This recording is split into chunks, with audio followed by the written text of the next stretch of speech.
की भाजपची साथ अजितदादांच्या पक्षाला सोडली तर आम्ही एकत्रित येऊ शकतो।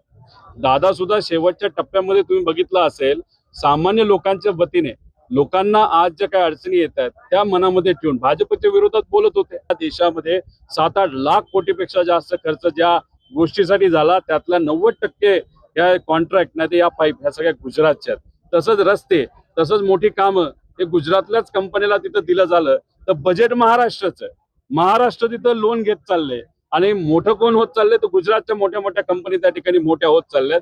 त्यामुळे महाराष्ट्राच्या नावावर, महाराष्ट्राच्या लोकांच्या पैशावर गुजरातला मोठं केल्यासारखं असं आपल्याला नक्कीच इथं म्हणता येईल की भाजपची साथ अजितदादांच्या पक्षाला सोडली तर आम्ही एकत्रित येऊ शकतो।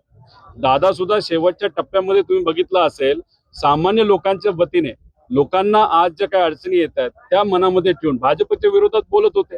आता हा जो पक्ष आहे अजितदादांचा, तो जो भाजपला चिटकून मांडीला मांडी लावून बसणार असेल मग आम्ही एकत्रित कसं येणार, कसं त्या ठिकाणी लढणार।